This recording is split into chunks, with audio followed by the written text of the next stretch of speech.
Literally, the face and for speaking radio. of, we do appreciate it when you watch on the Sartor Heyman live stream. You can see us on Facebook, YouTube, Twitch, and Twitter, and also on Allo Channel 951. If you'd like to be a part of the show, you can do that by calling or texting 402-464-5685. It is the Honda of Lincoln hotline and the Sartor Heyman text line. And jump in, be a part of the show. Because there's I counted, there's 194 different things that happened this week that I think we should talk about. Let's get to them. What a crazy week, man. The starting gate represents the number of topics we try to cover each and every week. We try to make it a fast show. Here is the starting gate.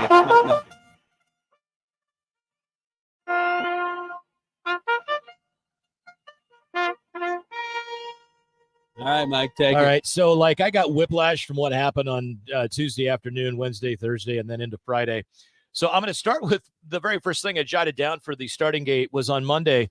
Kind of some big news. Skip Holtz was hired as the special assistant to the head coach at Northwestern. David Braun getting a little bit of help from Lou's kid. At least Skip doesn't cheat like his dad did. Then on Tuesday, kind of, Fred Hoiberg comes out and says, hey, or I guess it was the post-game presser on Monday after an 89-84 overtime win, that Aaron Eulis is not going to play on the trip while they gather information on a pending situation. What did you think it was going to be at that time? At that time, I figured it was probably, I was worried it could have been grades or something like that. I was actually worried it may have been like PEDs. Yeah. You know, like he's coming in, he wants to whatever. It sounded big. Hoiberg made it sound big. And it is. Even then. I mean, it's much bigger than the big I thought we were going to get. Yeah, and the interesting thing was the news broke that said expected starting quarterback for the Iowa State Cyclones, Hunter Deckers, has stepped away from the team as he has been accused of placing 336 bets totaling $2,799, including 26 on Iowa State sporting events. And of those 26 on ISU, one of them was actually on an Iowa State football game. That was back on 10-23-21. It's a game that ISU won over, I believe, Oklahoma 24-21. And he did not play in that game. But when that story broke, I immediately went, I know that there's been some stuff that I've heard rumblings about at Iowa. I wonder if it's gambling related. And lo and behold, it is gambling related. He's done, right? I mean, he's done not only at Nebraska, but he's done in his career. Yeah. So announced Wednesday morning, excuse me, Nebraska point guard Aaron Eulis charged with tampering with records. That's what all 7 of these former Iowa State and Iowa players have been charged with. Eulis alone placed 1,850 sport bets while at Iowa, with 740 of them being before he was the legal age of 21 to do so. Over $34,000. Over $34,000. So I had somebody that threw out there like, well, he must have been getting good NIL money, blah, blah.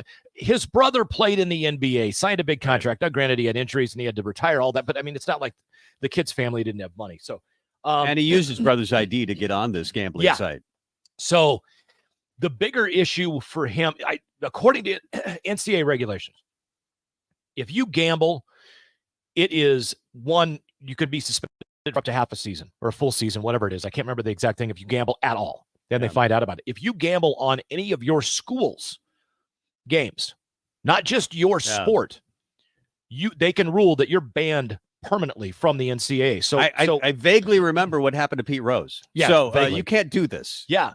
So in just educated guess as to what's going to go on with Aaron Eulis, Coach Hoiberg is going to do everything he can to help the young man after basketball, because I believe his basketball career more than likely in college is over. It's over. You just got to hope, because betting under 21 in Iowa is illegal. And so he's going to face some other charges, and he could possibly see some time behind bars. There's a couple big names on this list. I mean, it really affects Iowa State football. Hunter Deckers. And he's still playing, right? He's still eligible at Iowa State. Well, he was going to be their starting quarterback. He's going to be their starting quarterback. They lose their offensive lineman, Dodge Saucer. They lose Iowa. Aaron Blom, wasn't his eligibility over, or is Blom still eligible? Blom still had eligibility. He was the kicker, right? Yeah, and a really good kicker. Yeah, at Iowa. He's involved at Iowa. They have a baseball player involved. There was a wrestler at Iowa State involved. So this is a pretty big deal. But I would say the biggest name is probably Deckers. And then Ulis. It really is. So since we're talking about Aaron Ulis, let's talk about the Nebraska basketball team and their trip to Spain. On Monday, they win in overtime, 89-84. Bryce Williams led the way for Nebraska with 28, 5, and 4. C.J. Wilcher had 18 and 10. Jamarcus Lawrence had 14. Can we talk about Cale Jacobson, please? In the game on Monday, 13 and 9. By the way, Eli Rice had 12 and 5 in that game. Right. Rice led the Huskers on Wednesday to an 86-83 win in Valencia. He had 20 points, 11 rebounds. Wilcher, again, big game, 19 points, 8 rebounds. Williams had 16 points. Here's that name again, Cale Jacobson, walk-on from, I believe, Elkhorn, 12 points, 7 boards. Then the Huskers rolled to an 82-64 win yesterday, led by a now fully healthy, by the way, Juwan Gary. I saw some highlights. He does not look, he's not wearing a support or any brace or anything that you can see on that he was shoulder. 6 for 6 from the field. Well, a couple of them were dunks, so those help. But that's a Juwan Gary type game. It is. But he goes for 13 and 5. And then you had Eli Rice, again, impressive, 16 points. Cale Jacobson, again, 13 points. I think he had 8 boards. And another one, Ramel Lloyd Jr., a guy that is probably going to see a little bit of time at He's got to play. They don't have a point guard. They don't have a true point guard. So he was a guy that he never had a ton of points. I don't think he got in. I know he didn't get into double figures, but one of the games I know he had 8 or 9 rebounds. Another game he had like 4 or 5 assists. I mean, he's a guy, you got to remember, he's a redshirt freshman. He's not played at this level, with these guys in game settings yet, but he's another guy they're going to have to count on. But I'll tell you what, man, the Nebraska basketball team, they're missing literally 5 guys who could start game 1. Yeah. And they figured out a way to win a close game in overtime. They figured out a way to win a game that they led the whole way, and then things fell apart at the end, but they pulled it out.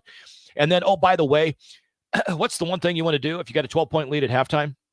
You go into the third quarter. Now, I get it. Men's college basketball doesn't play quarters. The women's do, but they were playing quarters over there. You got a 12-point lead. Best thing you could do is go on an 18-0 run. And that's what they did yesterday. Let me ask. I'm excited because I'm always excited, and I'm usually burned with Nebraska basketball. Who's your point guard? Who's the starting point guard on this team? Right now, because it would have been Ulis. I'll be honest with you. With what I read, I don't know that he would have started game 1. Well, they don't have a true point guard outside of Ulis, though. No, and they weren't necessarily going to play with one. I think it's going to be Jamarcus Lawrence. At this point, I think it might be. I think it's got to be more than ever Keisei Tominaga. I think he'll bring the ball up the floor, but I think it's going to be Jamarcus bringing the ball up the floor the majority of the time. That could change. Well, I would really like a guy like Ramel Lloyd to get into that picture. And he played a little kind of with the ball in his hands as well over in Spain. So the one thing that you notice that I'm still going, there's other stuff. By the way, Nebraska baseball added another arm yesterday, right-handed pitcher Blake Encarnacion from Friendswood, Texas, became the 13th known member of the 2024 class. Last time I counted, they have too many guys on the roster again. They probably do. They're going to have to cut down by the time the season starts. Wednesday, I'm going to say non-surprising announcement came out that Nebraska safety Miles Farmer had entered his name into the transfer portal. Look for him to land at Syracuse. Just throwing it out there. Is it though? Well, it's just something. I get it from an experience standpoint. Well, and not only that, it's just a distraction. You don't need a big distraction going into the season. I agree. And it's the second one in 2 weeks. Bob Wager last week, Miles Farmer this week. Granted. Then also Tuesday was Big Ten Media Days for volleyball. John Cook compared freshman center Birkin Riley to Bud Crawford. Like, this is insane. He goes, she reminds me of Bud Crawford. And this is his quote. She's got that look. She's an assassin.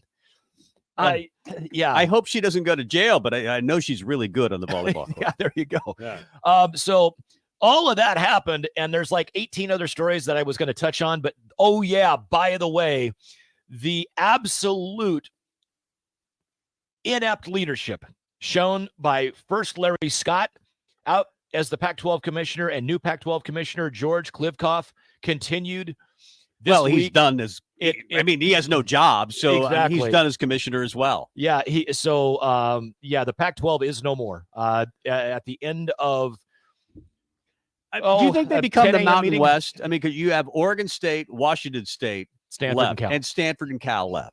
And there were rumors that Stanford and Cal might come on over to the Big Ten. I don't think that's going to happen. I'm a little surprised that Washington and Oregon are there. I could see it. You get Phil Knight money in the deal.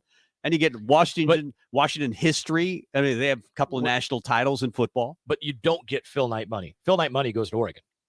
That's it. I mean, there's yeah, but I guess, what helps one, helps all, I guess. I mean, you're getting prestige in that they're really good in most sports. I mean, they're really good in football. Dana Altman's had a couple of down years in a row in basketball, but that's a pretty good basketball program. They've got a baseball team that's okay. They're a damn good volleyball program. They're a really good volleyball program. As is Washington. So I guess the Olympic sports is where they really add value. But football is definitely something that you can lay your hands on and say that Oregon will bring some value to the conference in that way. I'm going to throw out that I totally disagree. Washington and Oregon bring exactly nothing to the Big Ten. As far as money is concerned, you might be right. But they bring much more than, say, no, in my opinion, they bring much more than Rutgers and Maryland. They take money away. How many TV sets are up there that the networks care about? Zero. There's not enough of them. If I could say, okay, I'll trade you Pac-12, Maryland and Rutgers for Oregon and Washington, you'd take that deal right now. I would. But Maryland and Rutgers was the mistake that they made several years ago that now we made again by taking Oregon and Washington. Not we, the Big Ten made. Well, at least they're going to get the $30 million. They're not going to get the full payout, similar to what Nebraska. By the way, Maryland and Rutgers got a bigger payout than Nebraska did. I don't hate it. I do. Why do you hate it? I think it just, and now I get it. I'm old guy. Okay. Call me a purist, call me whatever, but this is insane. This is stupid. Did you also hate the USC and UCLA? Yeah, I don't like it. I don't like them being a part of the Big Ten. What's going to ultimately happen is you're going to have a 32 team. We knew that's where this was headed anyway. I get it. And the funny thing is when you get far enough down the road, what's going to happen is you're going to have the Big Ten at 32 teams, the SEC at 32 teams, and it's going to get split out. Guess what? Into divisions. The Pac-12 division or the Pac-8 division, the Big 8 division in the Midwest. I mean, that's what's coming. It's going to be similar to like the AFC West and the NFC North. You're going to have 4 8-team divisions. You're going to get regions in 2 conferences.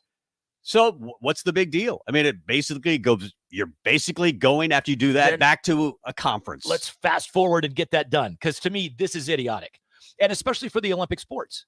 What it tells me is that something we all knew was coming. There's going to be 60 teams in college football that matter. 6 years, whatever it winds up being. I think it's going to ultimately be 2 NFC, AFC, SEC, Big Ten. Right. Same thing. It's interesting that the SEC is standing pat and just kind of watching all of this. With 16 teams, they're happy. They've got their Oklahoma and Texas added, and they're fine. Now the Big Ten moves to 18 schools. I think as long as the Big Ten has gone down this road, go all the way down the road. Get Notre Dame, get Clemson, get Florida State. Everything I've read, what has happened here in the last week has solidified Notre Dame's desire to stay independent. Yeah, but that sounds good. And I know that I think their contract with NBC goes through 2025, something like that. Yeah. And it's a good deal. It's not a great deal. Well, no, it's only like $30 million right now. But guess what it's going to be? That they've already kind of let the numbers out. 75 to 80 million a year for Notre Dame only. Yeah, well, Nebraska is going to be in that neighborhood. They're at 55 now, right? Yeah, and with the deal that Kevin Warren promised everybody that was never going to come true because he lied. It's ultimately he didn't lie. He just didn't tell the whole truth. Well, yeah, that's right. And he offered a game to another network without the other network that already had the rights to its permission. And yeah, he didn't lie. At any rate, he didn't finish a TV deal that he told everybody was finished. And let's face it, as long as we're talking about this, the reason the Pac-12 is gone, no more, and let's face it, it's gone. It's done. It's because it might become the Mountain West or whatever that is. The reason it's done is because they couldn't get a TV deal done. Larry Scott blew it first, and Cleve Kopp blew it second. Yeah. And they end up with this stupid streaming service, Apple TV, that's going to pay somewhere around $30 million. But more than that, nobody's going to go to a streaming service to watch college football and then click out of it, unless you're a diehard fan. But the fun thing about watching college football is you can click everywhere, right? Yeah. You can't go to a streaming service, then it's a hassle to get out of it and go click around. So it was just they presented one option, Apple TV, and what do they have? Ted Lasso, and that's it. And the morning show, and the morning show, and I think Major League Baseball is on one night a week, and they've got some other things, some soccer. It was never going to be viable, and Colorado knew that the writing was on the wall. They bolt to the Big 12. Then you have Arizona State, and Utah do the same thing. So actually, if you were to rank the conferences, the Big 12 is looking pretty good right now. I think they're a solid number 3 with the schools they've got, especially adding a Utah, right? 2-time defending Pac-12 champion, and probably 3-time at the end of this year. There's a part of me that wishes Nebraska would have just stayed pat in the Big 12. And so, I would have liked that league. A minute ago, you said, I thought you were going to go down the road. I don't hate being in the Big Ten.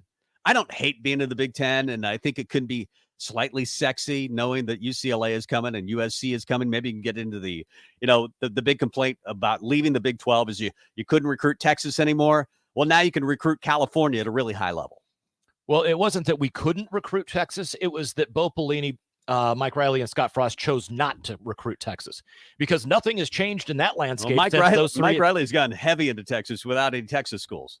Well, in the Big Ten. Yeah. Or I'm sorry, Matt Rule. But that's my point. Is that it wasn't that we couldn't. It was that Riley and Frost and Pelini chose not to go to Texas, and they used the excuse, well, since they can't, their parents can't see them play down there at least 2 times, blah blah blah. Yeah, whatever. Or you're lazy and you're a horrible football coach. I don't know. I do think, and Matt Rule brought this up. You're now right in the middle, right? It was something that we talked about. Hey, we're the San Diego. I think Mike Riley actually talked about that. San Diego, the Big Ten. Yep. It's nice here. Yep. Sunny. A lot more sunny than Ann Arbor, Michigan. I'll tell you that right now. Yep. It's got some sunshine, got some nice people. And now and Rule brought this up. I mean, you can get to either coast in a couple hours, a few hours. If you're on the East Coast or West Coast, that's a nightmare getting across the country. And, everybody has jet lag. That's going to be a real thing. So I wonder if Nebraska might have a slight advantage in this. I think they do. Like I said, I don't like it. It is what it is. Here's the thing. Whether Matt Rule likes it or hates it makes no difference. You know what he did? He goes, I have no control over this. I'm a fan, right? Mm-hmm. So I can hate this and say I hate this because I just don't. It makes no sense. I get why it was done. Maybe I would have done the same thing. It's money. Exactly. But and let's face it, the Pac-12 is not around anymore because they just stayed tight. They had the SEC can do that because they're the SEC. They win championships every single year. But when you're the Pac-12 and maybe even the Big Ten, you have to maybe make some moves. And if this leads to Notre Dame and Clemson and Florida State, maybe we'll think differently about it in another month. And that's how quickly things change. It could be another month. Very true. But I mean, think about it. So with what just happened in 2024, and the fun part about already doing an interview and recording it is what's going to happen. But Jalen Reyes will tell us and walk us through what it would be like if Notre Dame and Clemson and Florida State and maybe Miami all wind up in the Big Ten. Because guess what? The biggest, baddest volleyball conference on the planet that anybody could have ever dreamed of. Yeah, next year they add 3 schools that are part of a group of only 9 schools to ever win a national title in volleyball. Yeah. I mean, it's insane. And you're going to get to the point now, even in football, well, definitely in football, where you're going to look at your schedule and think, if we go 8-5 this year, that's amazing. Or 8-4 in the conference, that's amazing. They're still going to play 9 games, so whatever. But you're going to be looking at schedules and thinking, having a different outlook about what's possible for your team. And similar to the NFL, there are teams that make the playoffs, right? At back in the 16 game schedule at 9-7. Now you had 17 games in the NFL, but it might be like that now. We're headed to that time in college football where, hey, you're 500 is not that bad. No, but the other weird thing with 18 team conference next year, it's a 9-game schedule. So how do you even come close to saying that you're going to, I mean, that's the thing that I can't wrap my head around is, hey, we were the Big Ten champions, because there's no Big Ten title game, and or it's going to be the top 2 teams, right? Well, one of those teams, what happens when one of those teams, their conference slate, regardless of where they're at, I mean, they're going to try to do a little geographically, but it's going to be Indiana and Maryland and Rutgers and Purdue, and Michigan State, and that's 5 of their games. Boy, that sounds boring. But the point is what happens with the wheel of scheduling. Yeah. I don't know. And you have one team. I don't want to be that guy. Yeah, you have one team that winds up 7-2 or 8-1 to go head to head with an Ohio State, a Nebraska, a Michigan, a Penn State. I don't know, a USC, a UCLA, a Washington, that is, or an Oregon that is also, or a Wisconsin, or a Minnesota that's also 8-1. But the difference is one of them beat 5 other teams that are ranked in the top 25, and the other one beat 5 other teams that aren't even in the top 100 because they're that bad. Well, so you've decided you already hate it. You didn't even like USC and UCLA being added. The money, I get it, and that made sense, but at the same time, I still hate Oregon. It. Get rid of. You're definitely out with Oregon and Washington. No, we'll see how BC feels. Yeah, can't wait to hear. Brian Christopherson, Husker 24/7. We'll talk to him a little basketball on the plate as well. The trip to Spain. Where does Nebraska go for a point guard? Do they need one? A lot of football questions as well for BC coming up next. If you came across someone struggling with hunger, how would you recognize them? By their clothes? Their age? The way they speak? Hunger can be hard to recognize. Learn why at IamHungerInAmerica.org. Brought to you by Feeding America, 200 Food Banks Strong, and the Ad Council.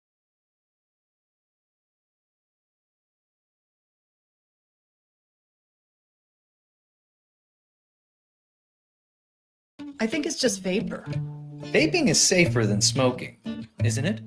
There's really not even that much nicotine in them, right? One vape pod has as much nicotine as 1 pack of cigarettes. My kid knows it's dangerous. 5.4 million American kids vape, and most think it's harmless. Get your head out of the cloud. Talk to your kid about vaping. Visit talkaboutvaping.org. That's talkaboutvaping.org. Brought to you by the American Lung Association and the Ad Council. Are you working in or looking to get into the electrical construction industry? The electrical workers of Local Union 265 are now hiring licensed journeymen and apprentices and are offering great pay and benefits. Call Mike at 402-875-1034 to apply. Start your electrical career today. There's nothing quite like the Mercado by Certified Piedmontese beef. The Mercado offers unique ingredients you can't find anywhere else, open every day from 8 a.m. to 8 p.m. The full-service butcher shop and retail store is wonderful for meat lovers with their exclusive certified Piedmontese beef and assorted sausages, plus other quality meats, including pork, chicken, and a wide range of the freshest seafood. Plus, every Friday from 11 to 2, the Mercado serves up the best lunch in town on their Friday Feast menu. Stop in at the Mercado today at 84th and Havelock or visit their website at cpmercado.com to see current deals. Hi, Sean Callahan here of HuskerOnline.com, inviting you to join us here on 93.7 The Ticket. Every Saturday morning now in our new time, we're on from 8 to 9 with the weekly Husker Online radio show. We'll give you the latest in recruiting. We'll talk about what's going on with both football, basketball, and we'll probably share a few stories from the inside. It's every Saturday morning right here on 93.7 The Ticket. It's the Husker Online radio show from 8 to 9 a.m. As an 18-year-old, I let my mistakes kind of take over my life. I was 0.5 credits away from completing high school, and I didn't do it. 10 years later, at age 28, Jackie finished her high school diploma. When I found out that I was pregnant, I know that I had to do something for myself if I wanted to make her a better person and provide a better life for her. My family never stopped pushing for me to be better because they knew what I could become and who I could become as a person. My support team is amazing. The educational director, my sister, and even my 7-year-old daughter has just been more than the support that I could ask for. I've been given an opportunity, and I'm just thankful for it. No one gets a diploma alone.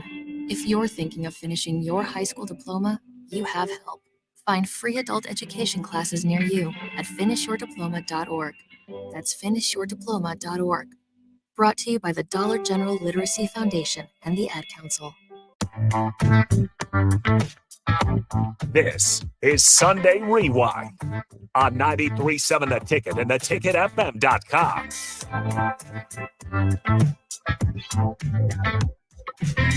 Welcome back. Tom Stevens, Mike Melby, Husker Rewind every Sunday, 5 to 7. Just another boring week. Yeah, nothing going on. Nothing going on in the world of college football. I'm not sure why we had you on, BC. There's really nothing happening. Yeah, things are always kicking around, aren't they? But, This we're was just focused on the task at hand here in Lincoln. we go from Big Ten media days and then boom, kind of a sonic boom in college football, in the college football world. Oregon and Washington move over from the Pac-12, which basically causes the Pac-12 to collapse. I mean, it's over for that league. That's crazy. I wouldn't have guessed that's how we would start the college football season. As an 18-year-old, I let my mistakes kind of take over my life.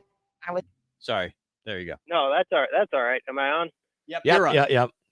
Yeah. It's a little bit sad to me as when I was a kid. I remember waking up and you could set your watch to, I would look in for me it was the Omaha World Herald, box scores and the conference standings, and you just knew who was where, and it was just sort of something that you counted on being a certain way. And so the fact that that's changed obviously is something we've had to adjust to. I like Matt Rule's input on it yesterday, though, from Nebraska's side of things. And he's basically like, I got to just keep my focus on what's going on here. And, as realignment goes, you got to make sure you're a nationally relevant program.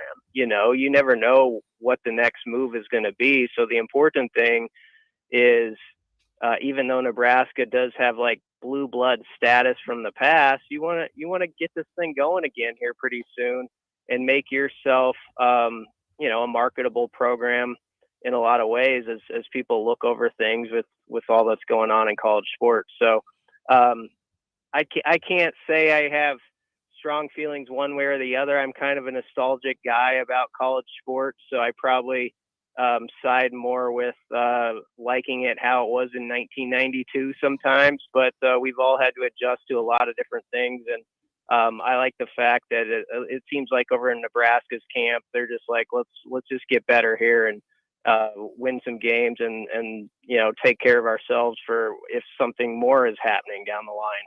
And BC, you're exactly right. The focus of Matt Rule and his staff this entire week really truly was on, let me ask you a question, Mr. Reporter. What can I control? That's what I'm worried about today. And I can control what we're doing in practice, how I interact with my team, et cetera. And that's kind of where that focus has been. I'm with you too. I just got done yelling at Tom that I hate having Oregon and Washington in. I understood the money and the viewership getting the LA market with USC and UCLA, and I get where we're at in college athletics, but this is just dumb to me. I ultimately think it's going to wind up being 2 32-team leagues that are split out into, guess what, conferences or divisions that are going to look a lot NFL model. Yeah, that they look a lot like they did back in 1992, like you referenced. With all that being said, though, what are your thoughts with where we're at today, and what domino do you see dropping next? Oh man, I don't know what's next. I feel the worst for Washington State and Oregon State type programs, kind of left out in the cold. And obviously, when it came down to sort of the standoff between commissioners, when the Big 12 hired their guy and the Pac-12 hired their guy, you would always hear different stories about who was going to come out on top, and the Big 12 played it better.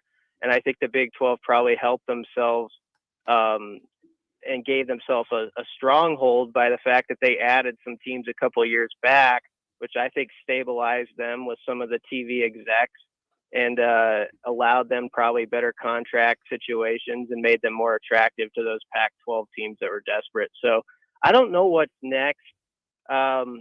Honestly, I'm a little bit like Matt Rule with my beat. It's like I kind of just like focus so much on like, okay, what's happening in our bubble? What's happening with this team as the season's ahead? And I was sort of one of those guys who was just like waiting for, okay, what's the headline going to be when it happens? And then I'm going to read up all on it, which I did Friday. But until that point, I got to be honest, guys, I was sort of tuning some of it out. I mean, I knew there was always, there was a lot of things shaking, but I was kind of waiting for the end line on the story. And I don't know what the next one is going to be, but yeah, Nebraska's just they got to get this thing going so that they're an attractive program if there's more stuff down the line, knowing that what's here today could be definitely different 5 years from now or 10 years from now, the way things are going. BC Husker 24/7, our guest. When I was growing up in the 70s and 80s, mostly the 80s and 90s, though, it felt like there were 20 teams in college football that really mattered. And in the 70s, there was no, 25 scholarship limit. You could offer unlimited scholarships. And now with NIL, you can kind of get back to that. It feels like we are almost going back to a time where now only, 20, 30, 40 programs matter. Yeah, there's a little bit of that. And I mean, sometimes it feels even different than that to me, where it's like there's 4 or 5 teams at the very top. And then I've often said you could put like teams 6 through 45 sort of in a blender. And sometimes there's a 6th or 7th team that mixes in there. I agree with you, Tom. There's about 20. There's a fight to sort of be in that top 20 tier routinely. And you can usually put most of those teams down in Penn. But even within that tier, there's a select table, like a corner booth of like 4 or 5 programs that everybody's really trying to get to. And it feels like it could be a struggle, honestly, to even things out. But we'll see if when we get to a 12-team playoff, what that does to things. Honestly, when the games start, it does have a good way of sort of getting everybody back on track, and in whatever annoyances have crept up over the last 8-9 months every off season, it tends to at least briefly go away when they put the ball in the tee and you're actually watching the football and you're hearing the fight songs and all that stuff again. So maybe that's what it's going to be in about 3 or 4 weeks. I'm sure it's going to feel really weird for some teams that were left out in the cold, but this is where Nebraska was fortunate. We can go back in time to 2009, 2010, 11, when Nebraska made a move to be in a stable situation. And, since then, Nebraska really hasn't had to worry about these conversations that much about what's happening with realignment. So you got to sometimes go back to that and say, that's a pretty good deal, how it ended up for the Huskers, even though the on-field results haven't been what people have hoped. Exactly right. Brian, I want to change gears just a touch. Brian Christopherson from Husker 24/7 joining us here on Husker Rewind. Basketball. Interesting week over in Spain. Nebraska on the court with 5 guys that could realistically start game 1 for them in the regular season, not playing. I thought on the court, it was a great week. Off the court, obviously, the biggest news is Aaron Eulis and what's going on with the gambling investigation from his time at Iowa. Me reading between the lines and kind of some tea leaves that you see, the young man's college career is more than likely over. I don't know how he would not, based on what we know of NCAA rules, because there is proof that he bet on games that were Iowa sporting events, which disqualifies him permanently from the NCAA. But what do you make of the basketball program on the court and then that off the court stuff as well? Well, first off, on the court, I'm with you. I thought it was an encouraging week over there, considering the shorthanded roster they had. I think one of the things that was really positive was Jawan Gary, who is going to be very important for this team. And when he was in there, he was really good. I mean, he just got things done in a short amount of time, like yesterday or the Saturday game. He had 13 points in 13 and a half minutes. And I think, in the first 4 minutes of the third period, they're playing quarters over there. He had 9 points and really helped Nebraska put the game away. So I think he's going to gain some confidence from that experience because, you have that shoulder injury and you're feeling like, okay, I'm ready. But you still got to get out there and go play and have a dunk and have that offensive board and that stuff that just makes you feel good again. And it seems like he got that. I thought Eli Rice, the freshman, from what we heard, and of course we didn't see any of the action except for just little clips, but seemed like he didn't back down from playing against older guys and had some really nice stat lines. And then sort of the fun story. We'll see if he can matter in the rotation when the roster fills out. But Cale Jacobson, local kid who, when you combine him and then Sam Hoiberg, who is rehabbing and is going to be healthy, as two technically walk-ons that are on your roster, that's pretty nice for depth purposes to have those guys the way Cale played. I mean, he played every position on the floor from 1 through 5 over in Spain. So that had to be a really confidence-boosting trip for him. And then CJ Wilcher also had a pretty good week, it seemed like, from a distance. So I thought that stuff was good. I thought, with the Aaron Eulis thing, it does seem very much like hazy is the nice way to describe that situation, very much in jeopardy. And then you factor in today, they add a commitment from Jerron Coleman out of Ball State, who just went in the portal August 1st, 6-year senior. That maybe tells you the answer on that 6'5" point guard addition there. So I thought that was a big deal today to get a guy like that who played a little bit at Missouri, started 21 games there, has 86 college starts in his career. Pretty good stat line, could maybe shoot it at a little bit higher clip, but this is a big old team now. He's a 6'5" point guard, and you got 6'7" Bryce Williams, who I didn't even mention, who had a good week over there, and they love Rink Mass. And this is a team where they have a lot of size and a lot of guys with a lot of college experience. It's just a matter of how quickly you can mesh that all together, since, as we saw in Spain, even though they played well, a lot of the guys who are going to be important weren't involved yet. So you still got to get to that part where you get that chemistry going. BC, thanks for breaking the news to us. Is it Jerron or Jaron? I can't say for sure on the pronunciation, but if you want to go with the nickname, it's Boogie. I like which is Boogie. Probably more fun for all of us. Exactly. I was sitting there, but Tom and I both looked at each other and went, wait a minute. Is this an upgrade? Is this an upgrade from Eulis, or about the same in your mind? Where do you think they land in this? I think if you're just going by what's on paper, it's very similar. Aaron Eulis is a good player. He started a ton of games for Iowa last year, and they made the tournament. Wasn't a major scorer. If you look at Boogie's numbers in his 86 starts, he's sort of at Ball State averaged around that 13 to 14 point clip a game. So he has scored 5, kind of like a 5 rebound, 3 to 4 assists per game type of guy. So he does fill a lot of boxes on the stat sheet. And again, he's 6'5". He's a guy who's in his 6th year of college basketball. So I would guess by age, he's like 22, 23 years old right now. Rink Mass is about that age. Bryce Williams is about that age. This is a veteran team as far as like just games under their belt. Josiah Alec, who I haven't said anything about, has played a lot of college basketball. So I think they got a template last year with the guys they brought in, with Bandamel and Grissel and all those guys who had played a lot of college basketball. And they saw how it could work when you sort of have those veteran hands who are used to, when the other team has that 8 or 9-0 run that happens in basketball, you've got some guys who have been there, done that, and they don't panic and they respond and they punch back with their own little run. So I think this is a pretty big get.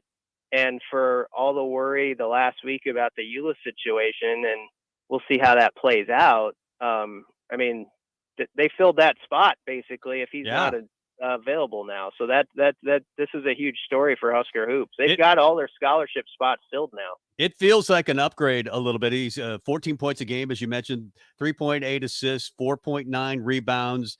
A little suspect maybe from the field, 38%, but 35% from 3. I like the size at 6'5". Chose Nebraska over Michigan, Central Florida, Ole Miss, Auburn, and Oklahoma State. So it looks like a pretty good get. Big day for Nebraska basketball. If you're going to lose a guy like Eulis, it's nice to get a commit from a guy like Jerron Boogie Coleman. So a good day. Hey, I want to shift topic a little bit to football. It is almost football season for Nebraska. How would you grade this offseason? It's been kind of weird. You lose, of course, your wide receiver core coach in Bob Wager. Then Miles Farmer is leaving via the portal. You've had a few injuries here and there. How would you grade this offseason overall? I think it's been okay. I'm not going to try to act like departures aren't big deals, but sometimes they're bigger than other times. And I feel like with what happened with the position coach shakeup, which they had to do because of the off the field incident with Wager, I just think Matt Rule's one of those guys who has like a 3 deep on his desk of young coaches where he's like, all right, who's next? You know, and he really looks at it that way. And in this case, it's Josh Martin, who, if you look at his time, you know, he worked at SMU for 4 years with the tight ends, and 2 of his guys got drafted. Now, of course, maybe he just had really talented guys that were playing for him, but it still is a credit to him that he was involved in that. And he does have, I think, some good special teams experience too. He was a special teams analyst initially at Nebraska, so he can help out and wear a few different hats in this role. And from what we were told, you know, from Nate Borkercher, who, you know, he said Josh Martin just sort of hit the ground running, and it just didn't seem like it was a huge deal to the players. Like I think they moved on pretty fast. So it's never what you want to have happen 3 days before fall camp to have that with one of your coaches, but it does feel like it hasn't been a major topic over there. And then I would say about Miles Farmer, because this is just the truth of it, Tom, I don't know that he was going to start. I know he had a lot of, you know, under his belt, like a resume of starts from 11 last year and 16 in his career, or whatever it was. But if you go back to the spring game, you know, he was second team on the second defense that day. And I think it kind of, from what I had heard, that I don't know that he was higher than that. So you don't like to lose veteran guys on the back end, and Marquise Buford not being probably ready at the start of the season is actually more concerning to me, because I think Buford's a really good player if he can get healthy. But you're hoping that guys like Gifford and Omar Brown and Deshaun Singleton and Corey Collier sort of meet the moment. And, you know, people who tuned into the BTN show, if they want an opinion outside our bubble, you know, DiNardo and Griffiths, one of the things they pointed out was the secondary actually having a lot of depth and probably being a standout spot for them. So I actually think they're going to be okay about the Farmer thing. Again, not trying to sugarcoat it, but that's just the way I feel when you saw what was happening in the spring and where things stood. And Isaac Gifford got major kudos from Matt Rule the other day as sort of being the alpha on the back end right now. So is Gifford ready to take that jump that like sort of JoJo Doman made when he was an upperclassman at the very end of his career? I've kind of used that comparison before, and if he could do something like that, it would obviously be huge for this defense. Brian Christopherson from Husker 24/7 joining us. One last question I want to ask you, and it's about the end of the scrimmage / practice yesterday and the video that the athletic department tweeted out with the water balloon fight. The culture, the camaraderie, the everything just is so different from the prior staffs, you know, plural. What do you make of stuff like that goes on? Because like, it didn't seem like anybody was mad about getting smoked with a water balloon. There's a lot of togetherness going on right now down at Memorial Stadium.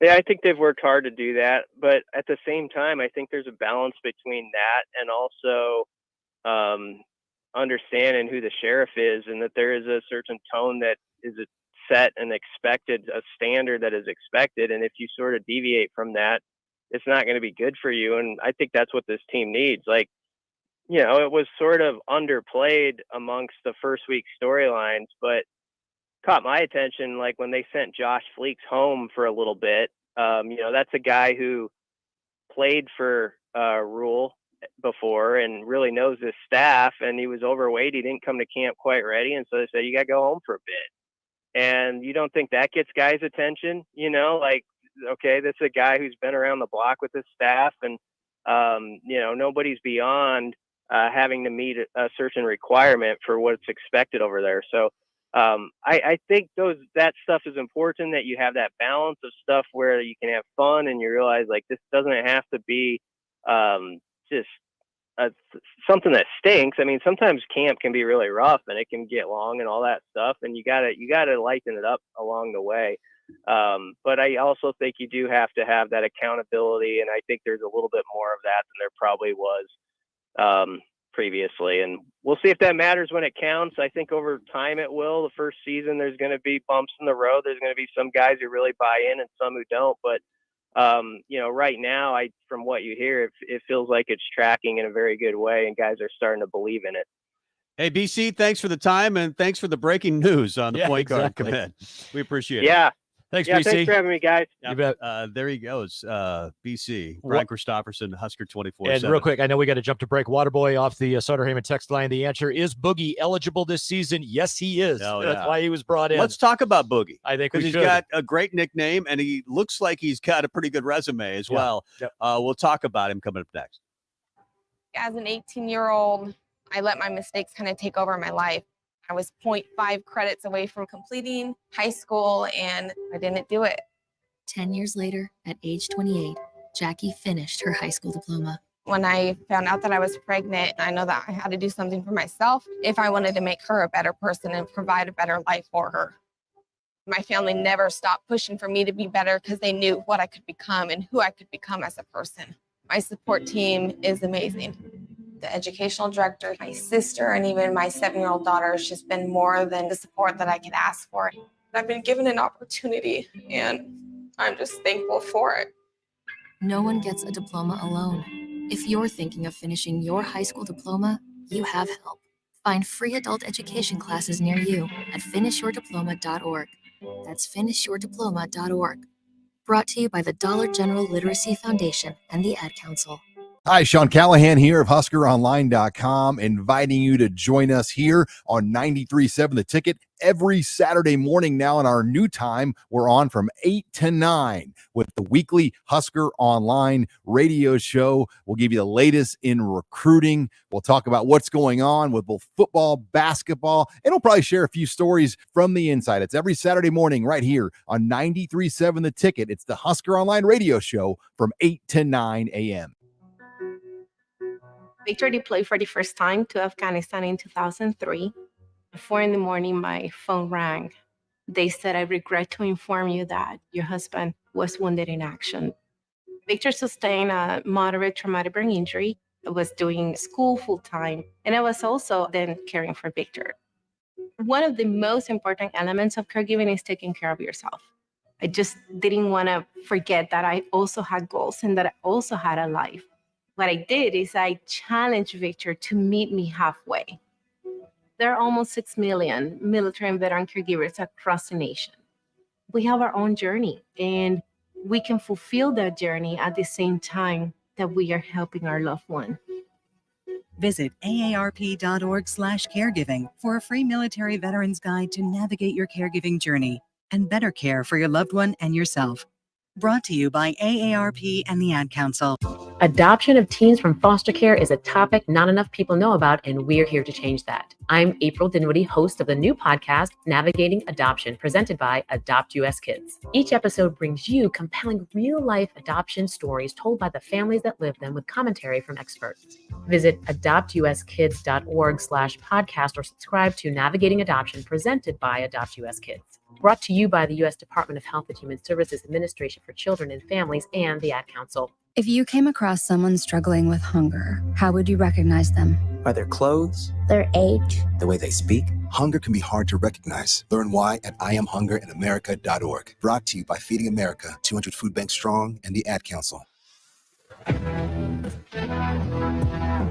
This is Sunday Rewind on 93.7 The Ticket and theticketfm.com.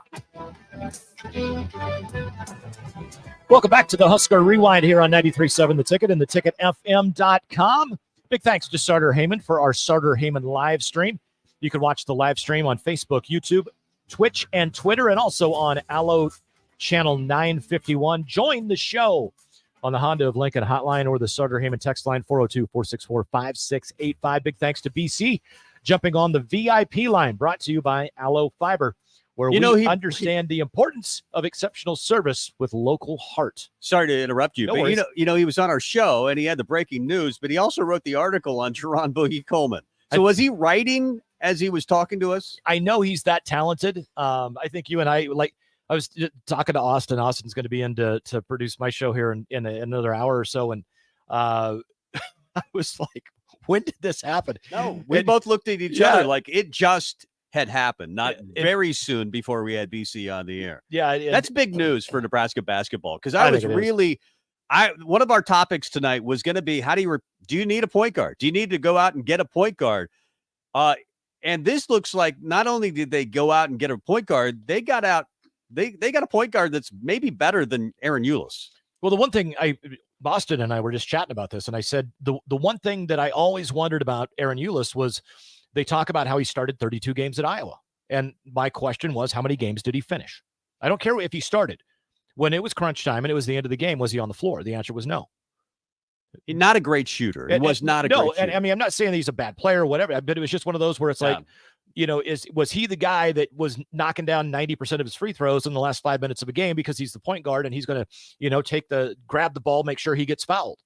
But he wasn't on the floor a ton at Iowa near the end of the game. But regardless, credit Hoiberg and his staff for being aggressive. I mean, this guy was on the market and Nebraska snatched him up rather quickly.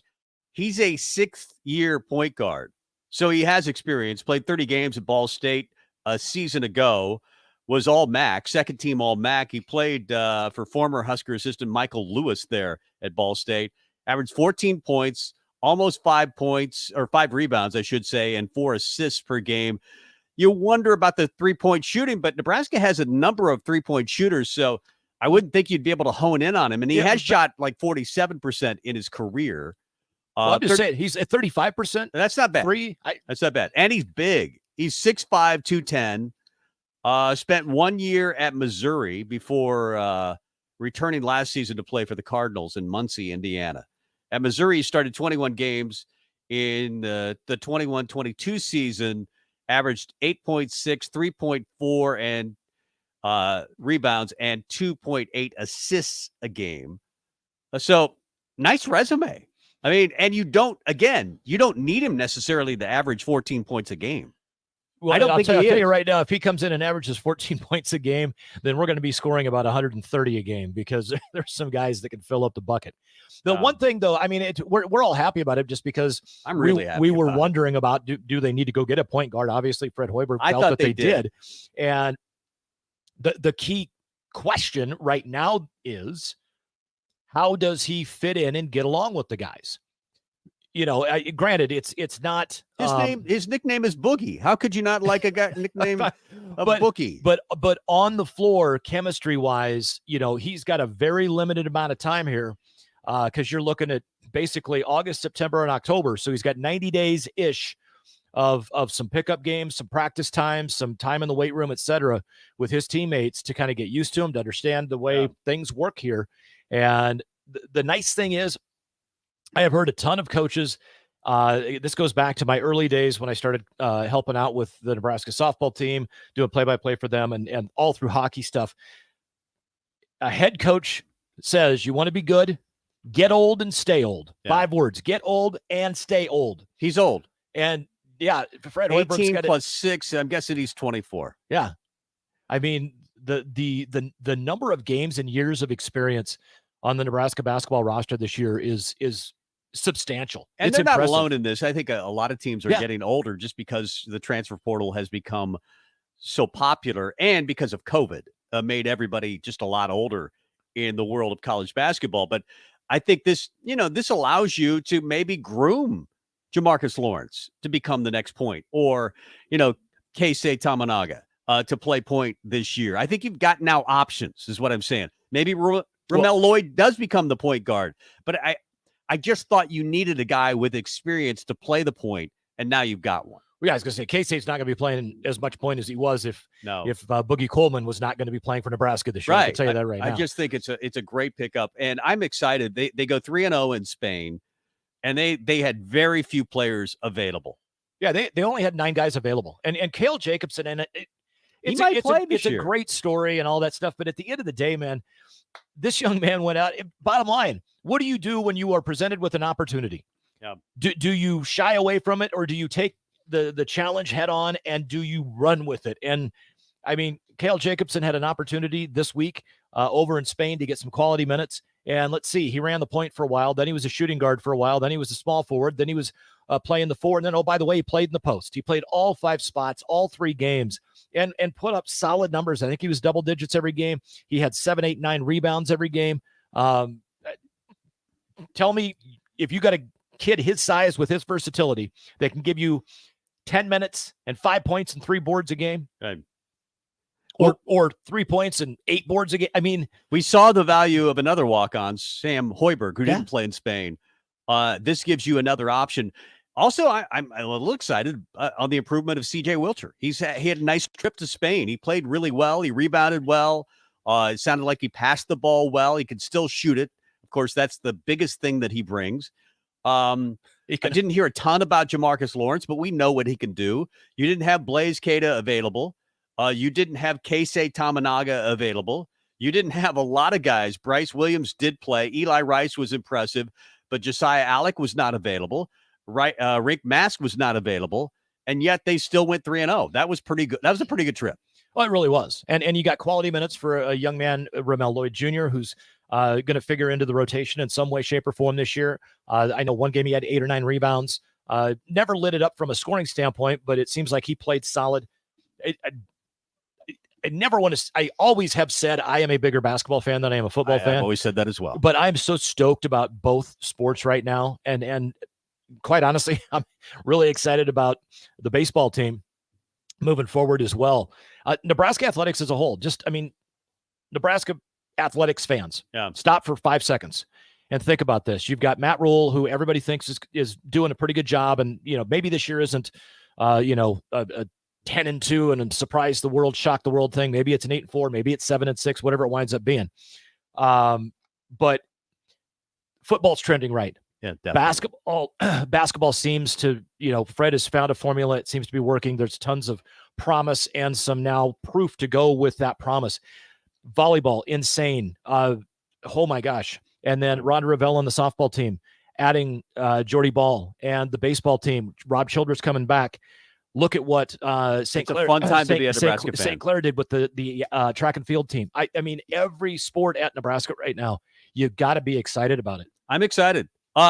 Despite the fact that they did lose Miles Farmer this week, and there's that injury to Marcus Buford Jr., I want to talk about the defensive back room, because we thought at one time, if it wasn't the strongest position group, it was close to the strongest position group. With the loss of Farmer and Marcus Buford, is it still?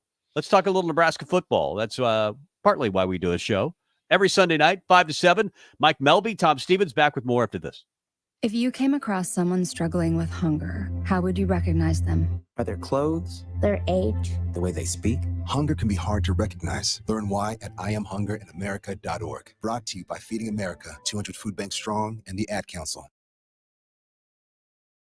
Adoption of teens from foster care is a topic not enough people know about, and we're here to change that. I'm April Dinwiddie, host of the new podcast, Navigating Adoption, presented by Adopt US Kids. Each episode brings you compelling real-life adoption stories told by the families that live them, with commentary from experts. Visit adoptuskids.org/podcast or subscribe to Navigating Adoption, presented by Adopt US Kids. Brought to you by the U.S. Department of Health and Human Services Administration for Children and Families and the Ad Council. As an 18-year-old, I let my mistakes kind of take over my life. I was 0.5 credits away from completing high school, and I didn't do it. 10 years later, at age 28, Jackie finished her high school diploma. When I found out that I was pregnant, I know that I had to do something for myself if I wanted to make her a better person and provide a better life for her. My family never stopped pushing for me to be better because they knew what I could become and who I could become as a person. My support team is amazing. The educational director, my sister, and even my 7-year-old daughter has just been more than the support that I could ask for. I've been given an opportunity, and I'm just thankful for it. No one gets a diploma alone. If you're thinking of finishing your high school diploma, you have help. Find free adult education classes near you at finishyourdiploma.org. That's finishyourdiploma.org. Brought to you by the Dollar General Literacy Foundation and the Ad Council. Hi, Sean Callahan here of HuskerOnline.com, inviting you to join us here on 93.7 The Ticket every Saturday morning now in our new time. We're on from 8 to 9 with the weekly Husker Online radio show. We'll give you the latest in recruiting. We'll talk about what's going on with both football, basketball, and we'll probably share a few stories from the inside. It's every Saturday morning right here on 93.7 The Ticket. It's the Husker Online radio show from 8 to 9 a.m. If you came across someone struggling with hunger, how would you recognize them? By their clothes, Their age. the way they speak. Hunger can be hard to recognize. Learn why at IamHungerInAmerica.org. Brought to you by Feeding America, 200 Food Banks Strong, and the Ad Council. This is Sunday Rewind. Take it back now, y'all.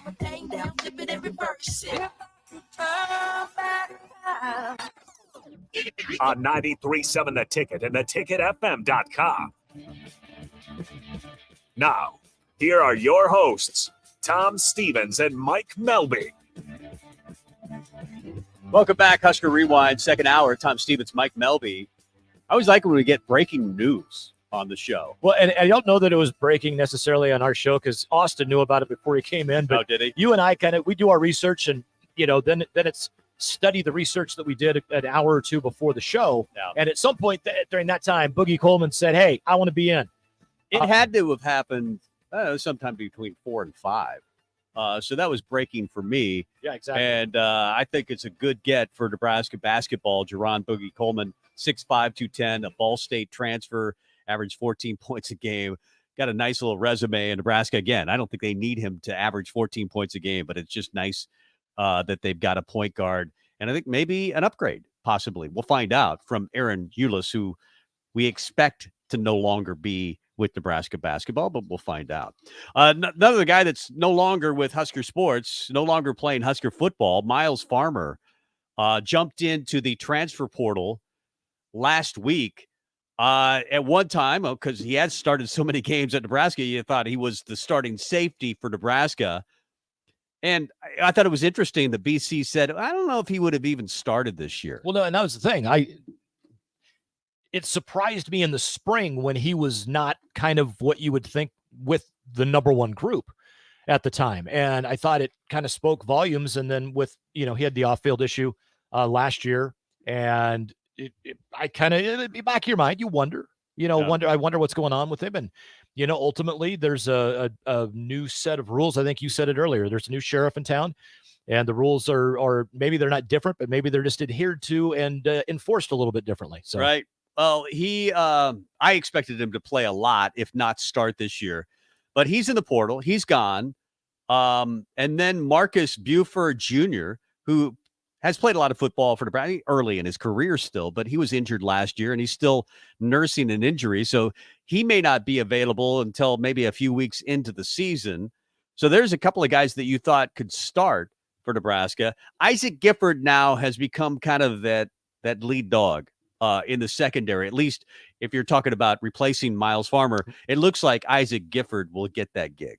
Well, yeah, from a safety standpoint, I don't count out Deshaun Singleton either. I wouldn't. Or Omar Brown. No. I think Omar Brown had a nice spring, and then in the fall camp, he's looked pretty good. Yeah, the guy that runs the back is Quentin Newsome. I mean, that's his. Well, he's a lockdown corner. Yeah, he's a corner, but I mean, you're talking defensive backfield. That's Quentin Newsome's boys right there. And I think Malcolm Hartzog has become a guy too. Oh yeah, that you can play at corner, you can play him at safety, you can rover. I mean, it feels like this defense with Tony White, it's hard to pinpoint guys in some ways because they train guys at so many different positions. So we'll see how that goes going forward. And you've heard about Tommy Hill having a nice camp. There was a time when, last year he was moved to wide receiver. That didn't go well. And now Matt Rule gets here. He's moved back to the defensive backfield. And I think Matt Rule called him a turnaround guy. Like he's had a really nice turnaround this fall camp. Well, and it's one of those where you sit there and you look at a couple of guys that I'm going to use Miles Farmer as an example. And I don't believe that Tommy Hill had off the field issues, but Tommy Hill seemed to just struggle. Yeah. On the field a little bit. He lost his starting cornerback job to Malcolm Hartzog, and he moves over to receiver, et cetera. But he seemed a little discombobulated and just like, I don't know, like he needed something. And when Matt Rule was hired, Matt Rule came in and, sat him down, obviously, and they talked. And that staff has figured out a way for Tommy Hill to figure this out and that out. Well, they love speed, and he's really fast. But it like with Miles Farmer decided, with the way things are, it's just not for me. I'm going to move on. And with Tommy Hill, he could have been that same guy. He could have been like, you know what? I'm not buying this. And he could have moved on. And instead, he embraced it. And he's a guy now that they're all going, yep, we knew that's what you could be. Well, I think part of their philosophy in running these two camps, like they have, the older guys first and then the younger guys second. They're trying to get everybody a lot of reps, which Mike Riley did, but he only did it in spring ball. He didn't do it in fall camp. So this is kind of a dramatic shift. It hasn't really been done since T.O. And T.O. just did it during a regular practice session where he'd run extra stations for younger guys. But you're now seeing younger guys get lots and lots and lots of reps. And that, of course, means the defensive backs are as well. So who emerges, we don't know. I mean, I thought that Corey Collier will. It sounds like he's got a ways to go. You mentioned Deshaun Singleton. Omar Brown is there, who I think they really like. You've got some guys that have been around the program for a while. Taman Lyman. You got Dwight Boodle, who's new. Ethan Nation, who's rather new. Eric Fields, who we expected to be a linebacker. I think he will ultimately once he gains a little size. I guess they're looking at him right now as a rover, playing a little rover. Javier Morton is there. You've got Kobe Bretsch. You've got Ramir Stewart. You got Phelan Stafford. You've got a lot of different guys that could play. Yeah, and Phelan Stafford's one that this is a young man that's out of Benkelman, Nebraska. He's a fifth-year senior, maybe even sixth year with COVID. I don't know. But Phelan's a guy that he finds his way on the field. He's a special teams stalwart. Yeah, and when he gets time, too, to play, he's really pretty good. That's the thing. He's a guy that I think gives you it's a little bit of a safety net in case of whatever. But and who knows? He may not be the safety net. It may be somebody else because he may, wind up getting into a rotation. Another guy, I don't know that he's going to be able to contribute a ton this year, but Sincere Safula, I think is going to be a standout player in the backfield for Nebraska as well. Yeah. True freshman though. So, I don't know that you're going to get a ton out of him, but he's another one that's got some speed and I think a ton of athletic It's ability. interesting because they're moving guys around. I mean, like Javen Wright, who I thought was going to be among these guys in the secondary, has now moved to linebacker. Kane Williams, the transfer from Alabama, who started in the secondary, has now moved to linebacker. Does it remind you of the Tom Osborne era where you take really fast guys? Ed Stewart was one of the first that I remember. He was a secondary guy. And Nebraska had just gone to the 4-3. They were a 5-2, and they had just gone to the 4-3, and they looked at Ed Stewart and said, we need guys that are faster. We'll take the safety and move him to linebacker, and he became an all-league linebacker. It makes me wonder if that's what Matt Rule is attempting here. Well, another guy that comes to mind that all of a sudden he goes from kind of linebacker to defensive end that you all just went, oh, yeah. Okay. Now I get why they're doing that. Terrell Farley, he's on the air with the Rashawn and the captain. He was show. Pretty good. Yeah. But he's a guy that he was playing out of position from what the body type says. Yeah. But then when he did what he did, and you're like, oh, okay, now I get it. Now I get it. Yeah, I think that's one of the things they're calling it now Nebraska speed. Have you seen that quote show up? Yeah, time and time again. And I get it when you're talking about wide receiver because you've added a bunch of 10 to 100 meter guys. But I think that's what they're trying to do on defense as well. Swarm to the ball, sure, but get guys that maybe are a little smaller, but can really run to the ball. The 3-3-5, I don't know what it's going to do. I don't know what it's going to look like. I know the training regiment was really harsh in the offseason. I mean, they put these guys through the ringer and maybe tried to find out which guys wanted to stay and which guys were going to leave. Well, and it was interesting on the I can't remember what they call it, the Big Ten deal with BTN. Yeah, the BTN. Howard. Howard was there and Jerry Dernardo was there, and it aired yesterday. Yeah. But they had Ty Robinson on, and it was interesting just when they asked him about the offseason, and you could just tell the look on his face. He's like, yeah, that was damn. Yeah. But he immediately was like, but at the end of the day, guess what? I know that we're a better team. I know I'm a better player. And I think we're all better human beings because we went through it and we did what we did and we did it how we did it. And you can see that. And one of the things that they pointed out, Howard Griffith pointed this out. He goes, I don't care if you're talking to the guy he's not the water boy. He's the guy I'm paraphrasing. He's the guy that washes the water bottles, or head coach Matt Rule, or a player or a staff member. You literally hear the same thing over and over, no matter what the question is. You hear that. He goes, there is a continual message here. I mean, everybody has a buy-in, and it's program wide. Yeah. And they were trying to be polite to the former staff and saying that, there wasn't that much discipline here. We didn't really notice. And now there really is. One of the things I'm looking forward to and see if it translates from fall camp to the regular season is, are they really going to run the ball? I mean, because you've heard run the damn ball guy come out every season. It's usually me. I'm run the damn ball guy. But now it seems like Matt Rule's that guy. He's actually saying we're going to run the damn ball, and we're going to need several running backs to do it, and we're going to have a fullback. And I don't want to be using the quarterback to run the ball all the time.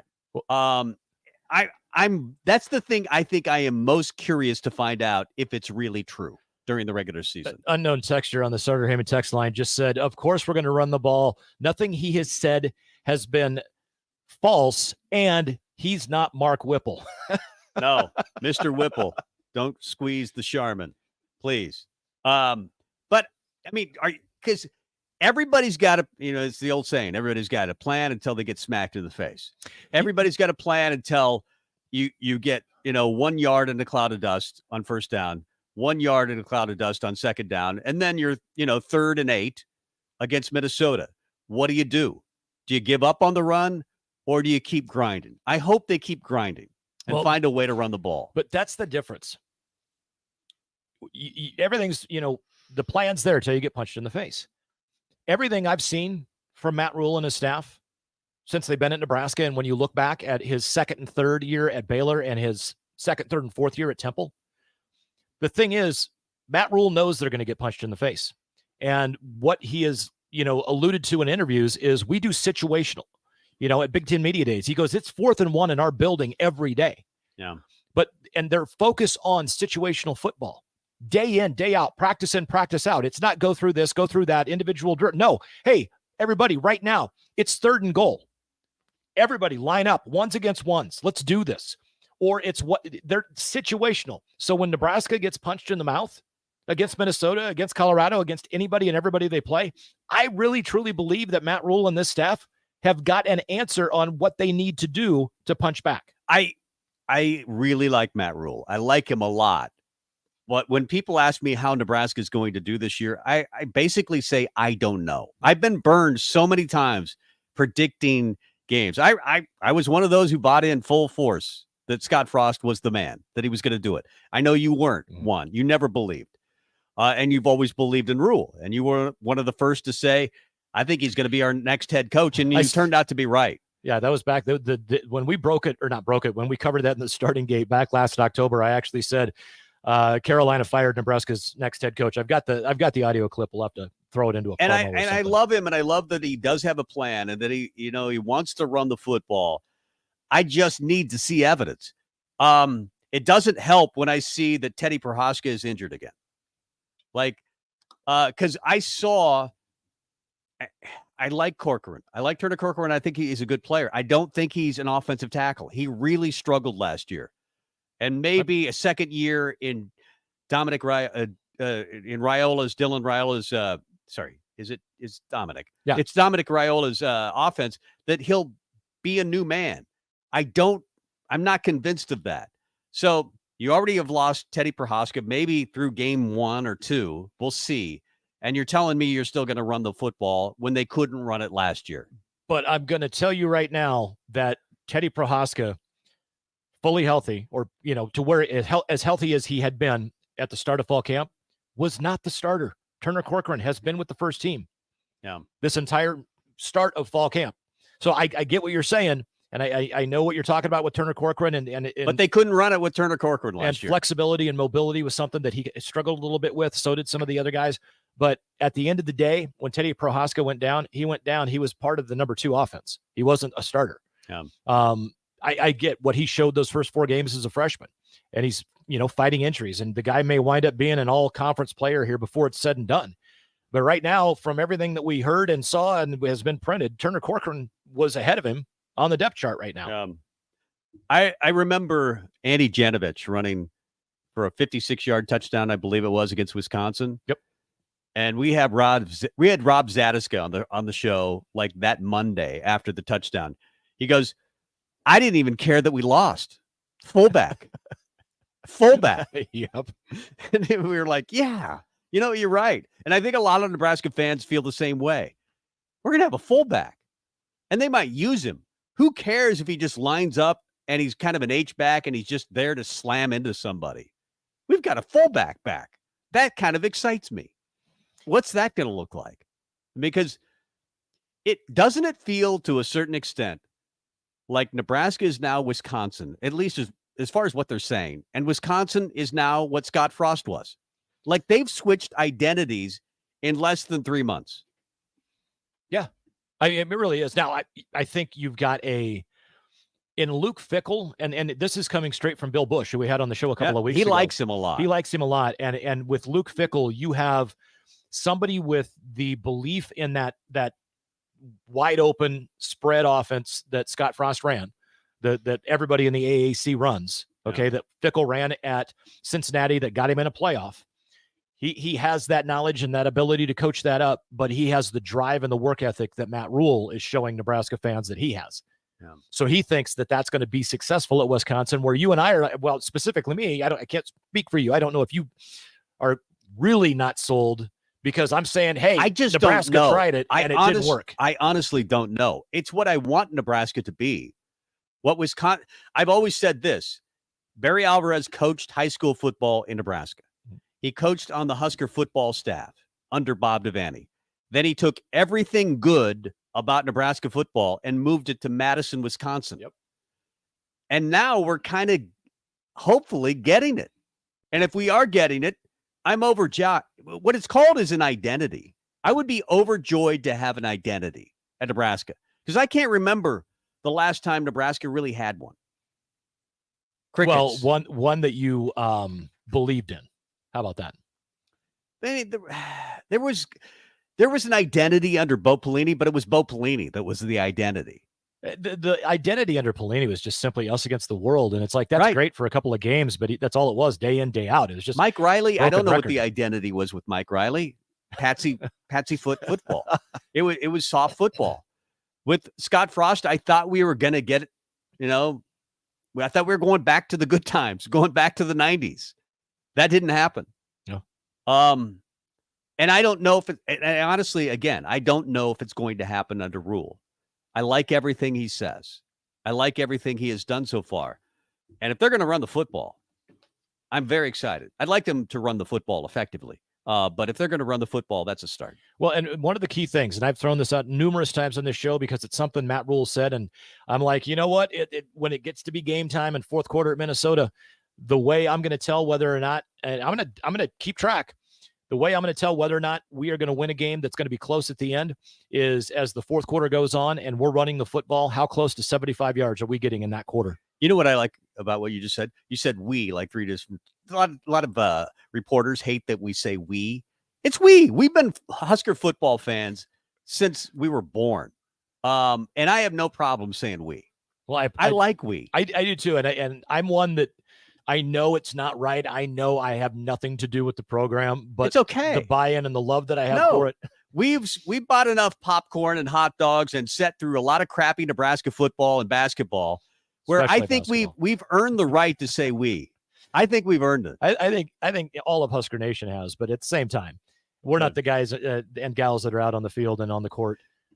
But regardless, I appreciate that because we, you and me, are going to talk to Jalen Reyes. And it's a great conversation. It's recorded. He's so awesome. We'll be honest with you. It's recorded. Good conversation with Nebraska volleyball assistant Jalen Reyes coming up next.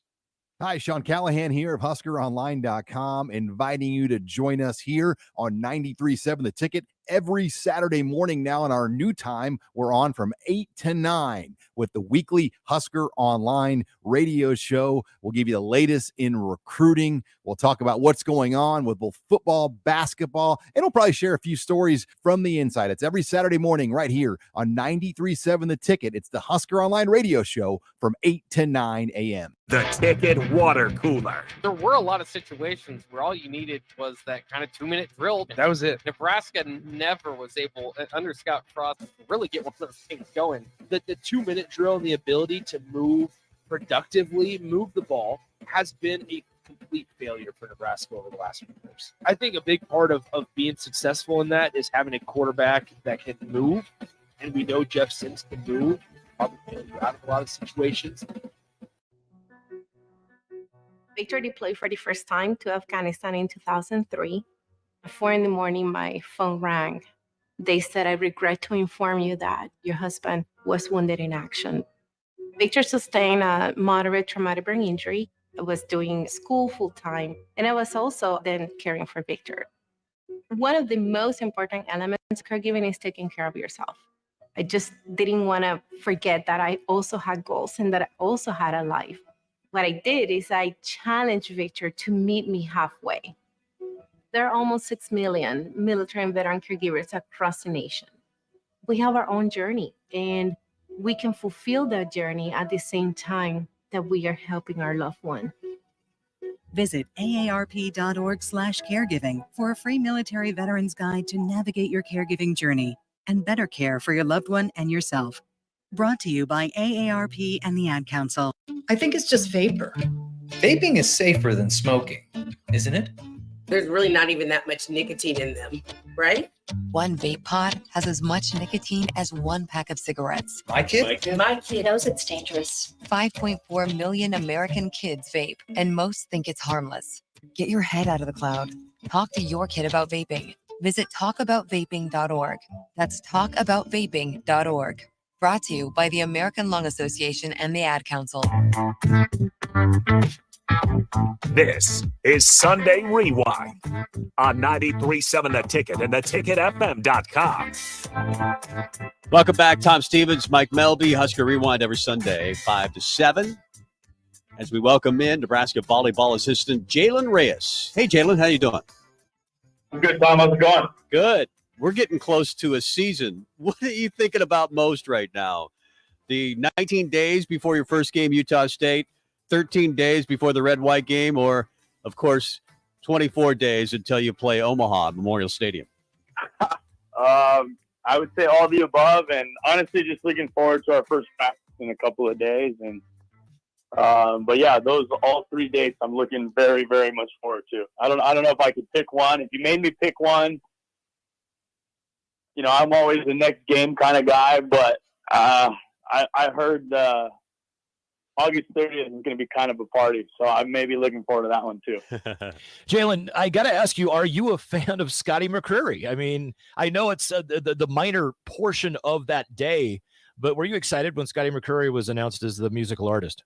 I actually love country music, and I actually do like a lot of Scotty McCreery songs. I'm not going to lie, I didn't know a ton of his songs in terms of when I listened to him on the radio. Oh, that's the Scotty McCreery song. But after, you know, it got announced, listening to some of his songs, I'm like, oh, I know this song. I'm just not a huge, like, this song to this artist person, if that makes sense. I just know the song. Mm-hmm. So it's actually kind of fired up once I heard he's going to be performing. It's going to be pretty sweet. Nebraska assistant volleyball coach Jalen Reyes joining us here on Husker Rewind. Coach, I want to ask you a question about volleyball day in Nebraska. I used to do play-by-play for a local hockey team here in Lincoln, the Lincoln Stars. Back in 2013-14, we played an outdoor game at what's now Schwab Field against the Omaha Lancers. It was a big event. UNO played against North Dakota that night. Leading up to it, and obviously hockey outside, you know, the middle of January, et cetera, our team put so much pressure on themselves. They came out and they were totally discombobulated. Nothing seemed to work. And as soon as they got smacked in the face and they were down to nothing, then all of a sudden they relaxed and took a breath and played. They ultimately lose, but it was obvious there was a lot of tension, a lot of pent-up energy. You know that's got to be playing in the minds of your team. How do you help them combat those nerves when they set foot on the court in Memorial Stadium? Yeah, I mean, I think that's a good point. I think a lot of it just comes from preparation, right? And just once the volleyball game starts, I think it's just going to be another volleyball game, and making sure we approach each and every game like that. I think one thing about our program is we play in a lot of big games. I mean, just whether it's the Big Ten, whether it's some non-conference games, we usually play in front of sellout crowds no matter where we play. Obviously, this one's going to be probably a little bit bigger than any of us have ever experienced. But I think it's just making sure that we stay in the moment and making sure the girls understand that, hey, once the first serve gets served, it's just another volleyball game, and we play it just like any other game. And then obviously, maybe hopefully after the game, we kind of take in kind of what we all just witnessed that night. I know you've coached some sand volleyball in the past. Is it any different than that, really? I mean, you're actually on a court, but you are outside. How much are you concerned about the weather? I mean, I think that's the only thing in terms of concern, in terms of if it's going to happen or not, right? I mean, that's end of the day, that's something that none of us can really control. But in terms of the game, I think, hey, both teams are going to have to deal with some stuff. Obviously, we have a little bit of advantage, the fact that all our team has played some sort of outdoor volleyball before. Sure, it's beach volleyball, not outdoor, indoor volleyball. But, yeah, I think the only thing is just logistically, right? And just, in terms of, weather, capable weather to play. That's our only concern, just because, we feel like this is going to be such a cool, I think, opportunity for not just the university, not just our volleyball program, but for women's volleyball, women's sports. I think is going to be. I just hope. I've kind of been joking around with people, but I just hope Mother Nature takes care of us that day. We all do, believe me. Nebraska assistant volleyball coach Jalen Reyes joining us. Coach, from a recruiting standpoint, your abilities have really transcended kind of the sport, and you have been able to get Nebraska some of the best volleyball players year in and year out since you came here. There was a fantastic article written by Amy Just about your head coach, and he talked about how he's coaching the best that he has in his career, and then he said we are recruiting better than we ever have. I know you're a big reason why. Can you explain how does that happen? Is it simply hard work, grit, determination, or is there some secret to the success? I think first for me, I feel like I'm selling the best product.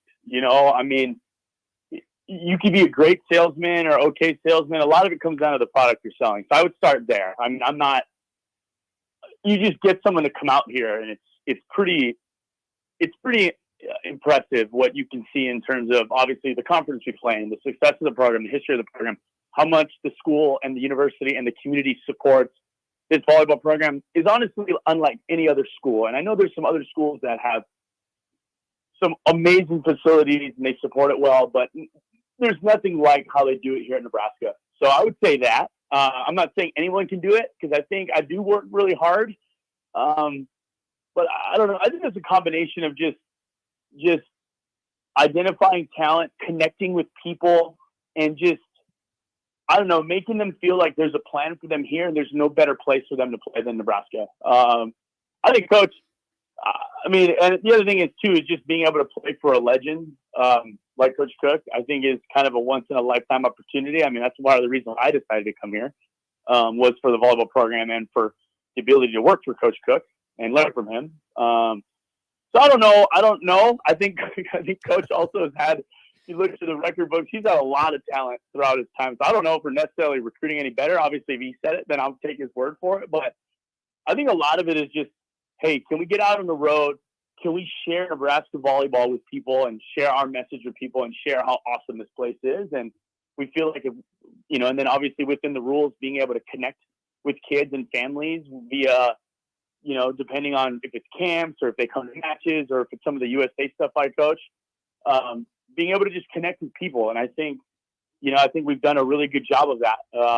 And obviously I think it started before me, and I just try to make it better than it was before I got here. So I don't know exactly. I think it's a combination of everything, but I think one of the biggest things is what Nebraska athletics has really done for Nebraska volleyball, and just honestly all the women's athletics here. I think University of Nebraska, really, really supports all its athletes, especially its female athletes. Nebraska volleyball assistant Jalen Reyes is our guest. It was a great read. Amy Just wrote the article on John Cook. It was in today's paper. He's 67 years old, and he says he believes he might be coaching his best volleyball right now. And he referenced Nick Saban, who's won, I believe, 4 titles after the age of what he is now, and 67.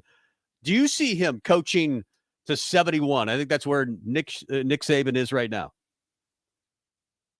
All I know is this, and I'll be honest with you guys. I have no idea. Coach Cook and I have never had a talk about him retiring or a plan to do this or a succession plan or anything like that. So I'm just going to throw that out there. All I know is the man shows no signs of slowing down. So, I mean, the man works out 6-7 days a week.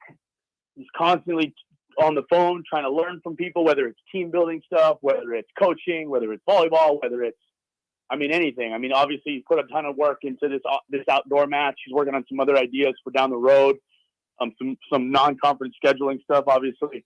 We were going to play some other teams that we thought were not going to be in our conference, but suddenly they're going to join our conference. We can talk about that later, I'm assuming. But the man shows no signs of. So I'm not sure, is he going to coach 2, 3, 4? I have no idea. All I know is the man shows no signs of hanging it up anytime soon. So speaking of what you just mentioned, one of the championship game losses that I believe Coach Cook suffered was against one of the new members of the Big Ten, the University of Washington. What does those 2 teams and then the other 2 that were already set to join us, USC and UCLA, what do all 4 of those schools bring into the Big Ten Conference, which is already hands down light years better than any other conference in volleyball in the country? Well, I could probably say this, and obviously there's talks to some other schools possibly joining eventually, but again, we can talk about that stuff later. I think there's only about 9 or 10 schools that have won national championships in women's volleyball. We're adding 3 schools that have. Washington, who you mentioned, beat Nebraska. I believe it was 2007. It was. You have USC and UCLA, who have a plethora of national championships themselves, and obviously bring in all that Southern California history of volleyball into the conference. You have Oregon, who beat us, recently. So, we're adding 4 top 15 volleyball programs in the country. Obviously, some of them spent time in the top 4, within the last 10 years. All of them have experienced success in women's volleyball, or a very high level of success. I think before those 4 schools, or even before Washington and Oregon were announced, we were by far the best volleyball conference, in my opinion. And now it's not even really that close anymore. And obviously, I don't know. I just think, obviously, I don't know how it's going to work schedule-wise, or if this is the end, or if we're going to add more teams in the future. I'm not super worried about that, but it just if we had to draw a line and draw a division of, if you just went straight up geographical for Big Ten volleyball, in the western part of the conference, you would have Wisconsin, Minnesota, Nebraska, Oregon, Washington, USC, and UCLA. Yeah, that's you just leave it right there. I'm just talking. If you just did straight up geographical, and you just went, there's a West and East division, that would be the teams, and all those teams plus a couple more would be in that division. It's mind-boggling. And if they played each other. If they played each other in a round robin, the team that would win would be 6-3 at best. Yes, and the team that's 3-6 is the 8th best team in the country. Exactly. Jalen, can you imagine the Big Ten tournament if they ever do that, and those teams in it? It would be brutal. I think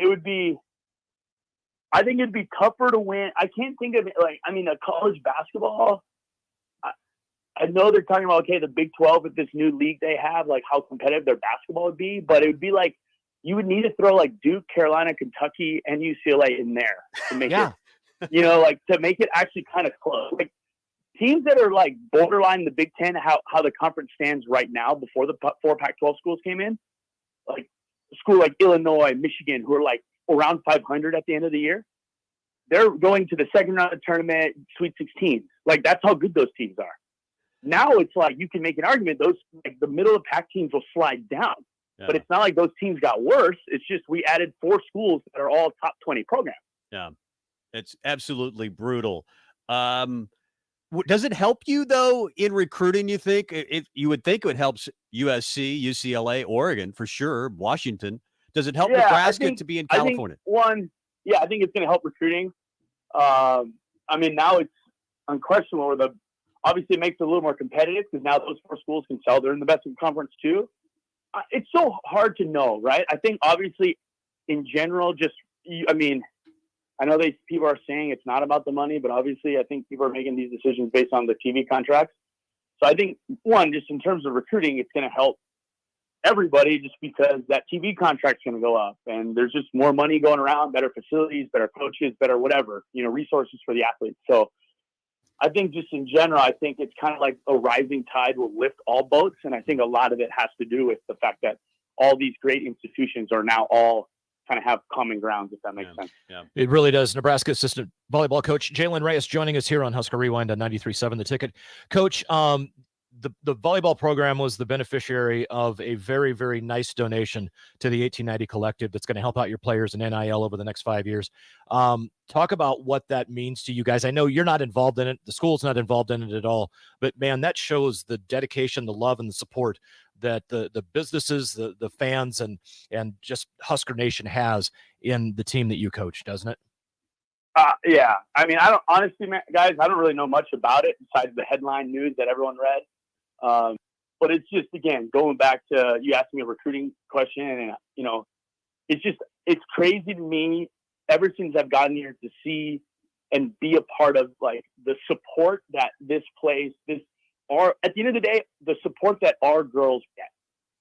And I mean, this is just another, I guess, feather in the cap in terms of this is how much this place and our supporters really support this volleyball program, and it's, this is kind of cutting edge in terms of all that. Obviously there's a lot of details, if I'm being honest, that I don't know, but it's just one of those things that makes you sit there and think like, wow, like why wouldn't anyone want to come to play at Nebraska? Are you catching a breath right now? Have you taken your vacations? Are you completely all done with that? What's going on in your world? Yeah, we got meetings going on today, tomorrow, and then we teed up on Tuesday. So we're excited to kind of get back in the gym. And, I love all the other stuff we do, recruiting, but at the end of the day, I'm a volleyball coach first. So I'm excited to get back in the gym and, start training again with the 14 girls we got on the squad this year. Well, we can't wait to watch it. It's going to be a tough ticket to get inside, obviously, Thanks, with 8,200 inside. But we appreciate you spending some time with us. Thanks so much, Jalen. No problem. Thanks, fellas. There he goes. Jalen Reyes recorded earlier today before the show started. Good stuff. I think he's really excited to see 90,000. That's got to be, though, as a player, where you're used to, 82. I mean, 82 is crazy in college volleyball. Nebraska sells out 8,200. But you're going from 8,200 to 90,000 people. And you're a little unsure what the weather is going to be like. Say it's like yesterday, with as humid as it was yesterday. My goodness. Yeah, the heat and the humidity, I get it. But at the same time, what's the floor how's it going to change the surface of the floor? I'm sure they're ready for all those things, but does it make it slippery or sticky, or what does it make it? I had mentioned the outdoor game with the Lincoln Stars and Omaha Lancers, and that was a complete cluster because they did not, whatever they did to make the ice, they evidently planned on there being no sunshine because just the radiant heat from the sunshine. It was a cold enough day. It was only what did it do to the skating? It slowed everybody down because the ice was essentially slush. Yeah, that makes sense. The game between the Stars and the Lancers started at like 1:00 in the afternoon, and the blue line and the red line and the two blue lines, they were slush. So you'd have guys. But it was in January, right? Yeah. Yeah. Or late January, early February. Okay. But it was cold enough, but there was bright sunshine. And so they actually, the UNO North Dakota game was supposed to start at 3:00. And ours started at I think ours started at 1. Theirs was supposed to start at 4. They moved theirs back to 7:30 so that they could make sure that the ice could get frozen again. Because our game was, it was a joke. It wasn't even a hockey game. It was like playing on a slushy pond where you knew you couldn't fall through the ice. It was. I don't know. It was horrible. But those outside conditions, though, to me, the biggest thing for that day, weather-wise. Now, granted, rain and lightning is you can't argue with that. But the biggest thing, if it's not wet, is the wind. Like, can you imagine trying to play volleyball outside in a stadium Go outside like that right now in the parking lot. How windy it is. Yeah. If it's a day like today, you're a little bit in trouble. It's going to be interesting. Because you played a lot of volleyball outside, I stand did. volleyball outside, I did, and the yes. ball will blow everywhere. Yep. But again, both teams have to put up with it. I hope it turns out to be a perfect night. Same it's here. going to be historic regardless. Yeah. And Nebraska's going to win regardless. They're playing Omaha. They're going to be fine.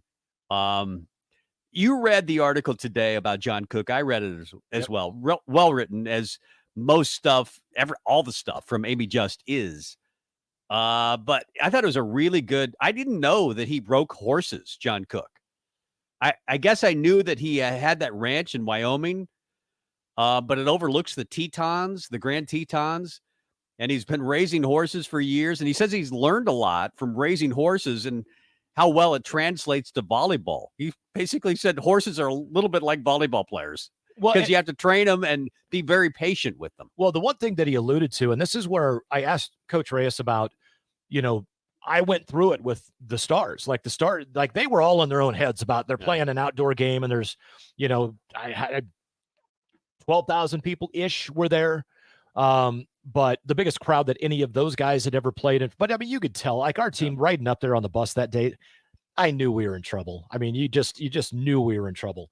And that's why I asked Coach Reyes. I'm like, hey, what are you guys doing to combat this?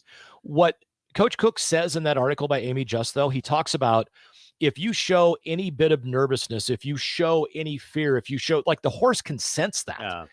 And knowing that, then I need to make sure, and it translates to coaching, that I give them a calm demeanor. Yeah. And he didn't say the players are like horses. He said it. No, but dealing with horses, you have to have the same kind of patience. Yeah, that mentality. But he's like, hey, if I go out there and I show that I'm nervous, our team's going to be nervous. Yeah, I thought he made a great comparison as well, because you always hear coaches say, trust your training. And he's a pilot. And he was having trouble landing a plane or doing a certain maneuver with the crosswinds. With the crosswinds.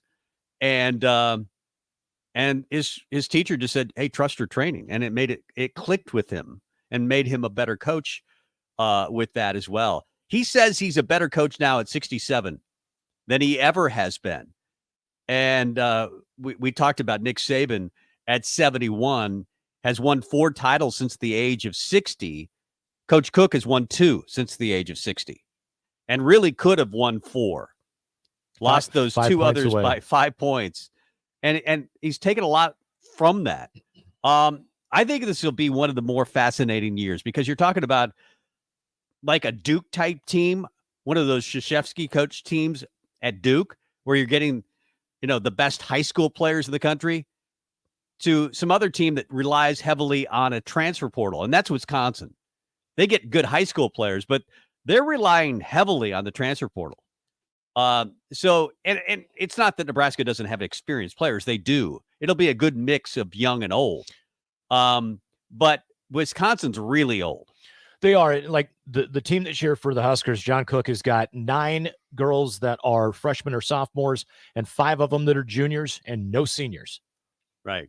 So yeah, from a youth standpoint, they are very young, but you still have got just a little bit of experience in there. Maggie Middleton battled a little bit of an injury early last season, didn't see a ton of time, but then you've got Lindsey Krause back, Allie Batenhorst is back. She's a junior. Merritt Beeson played a ton of volleyball at Florida. She comes in as a junior and a captain. Transfer, and right she's away, a captain. Hayden Kubik in her sophomore year, she didn't get a ton of time last year, but then Kennedy Orr was a setter half of last season, and then Lexi Rodriguez, first team All-American. I mean, she could be player of the year, even as a libero. Right. She's so good. And then Becca Alec back. She was dominant at times last year as a middle. There's some experience there. There might be a situation where, Lexi's son was a 2-time All-American, then couldn't break the roster. Because of Allie Batenhorst. Right, because that's how much talent you have. You see it happen on those types of teams. It reminds me of some of those Krzyzewski coach teams. Where they're just so loaded. Well, and that even though you were an All-American, you might have trouble breaking into the lineup. And two of the people that I think you're going to be looking at that are those up-and-comers that are going to be taking some time are going to be Harper Murray and Bergen Riley. Yeah. Bergen Riley, Coach Cook said she's a little like Bud Crawford. She's got that look of an assassin. and it's, I don't know, man. It's going to be a fun year. Looking forward to it. It's going to be fun. We'll finish off with something. We've got loads of things left to talk about on the list. I just can't decide which one we'll talk about. Maybe some Husker football, round things up, a little more Husker basketball talk. It could be anything. And it's coming up next. Mike Melby, Tom Stevens, Husker Rewind, every Sunday night, 5 to 7. I heard you and Jack had a disagreement. Yeah, he says I keep things from him. What are you going to do? He loves the Nebraska Lottery's Powerball First Millionaire of the Year promotion. So I'll buy a Powerball with Power Play and Double Play ticket before August 14th, and I could be one of 15 winners of $1,000. I'll also be entered for a chance to win a trip to New York City for New Year's Eve and a chance at $1 million. $1,000? That should make him happy. Depends. On what? If I decide to tell him I won. Powerball top prize odds, 1 in 292 million. You play Lucky for life, don't you? Yeah, love it. Chance to win $1,000 a day for the rest of my life. How does it work? Choose 6 numbers and buy a ticket. Then what? Check your numbers after the nightly drawing to see if you've won. Whoa, slow down. You lost me there. Choose 6 numbers. 6 numbers. Got it. Check the drawing. Whoa, how do you remember all that? Just lucky, I guess. Lucky for life, top prize odds, 1 in 30 million. Summer is near. Now's the time to clean or replace your furnace filter to get the most out of your AC. Find energy-saving tips at les.com/save-energy. On the block with Strick and Austin. Donnie Nelson kind of was doing a little, backyard boogieing with Mark, on the side. With Mark Cuban in the back rooms. Moves are being done and things are happening to which you don't really know about. That seems to me what happened in this situation. Things were going on, conversations was being had at the highest levels, and you're not in on the party. Weekdays from 2 to 4 on 93.7 The Ticket and theticketfm.com. I always had to be so good, no one could ignore me. Carve my path with data and drive. But some people only see who I am on paper. The paper ceiling, the limitations from degree screens to stereotypes that are holding back over 70 million stars. Workers skilled through alternative routes, rather than a bachelor's degree. It's time for skills to speak for themselves. Find resources for breaking through barriers at tearthepaperceiling.org. Brought to you by Opportunity at Work and the Ad Council. Nebraska State Veterans Homes are here to serve veterans, their spouses, surviving spouses, and Gold Star parents. Join your fellow veterans and their families at one of our homes in Bellevue, Kearney, Norfolk, or Scottsbluff. With a sliding scale to determine your financial contribution, an excellent clinical team, and plenty of fun activities, our homes are the perfect retirement choice. Learn more at veterans.nebraska.gov/homes. Sponsored by the Nebraska Department of Veterans Affairs, aired with the Nebraska Broadcasters Association and this station. If you can plan barbecues and weddings, you can plan to protect yourself from a natural disaster. Sign up for local alerts, prepare an emergency kit, and make a family communications plan. Get started at ready.gov/plan. Brought to you by FEMA and the Ad Council.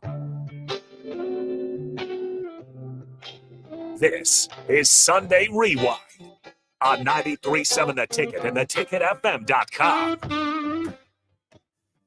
Welcome back. Final moments, Husker Rewind with Tom and Mike. Tom Stevens, Mike Melby. It's been a disastrous year for the Kansas City Royals, but it has been a good year for second baseman, shortstop, Bobby Witt Jr.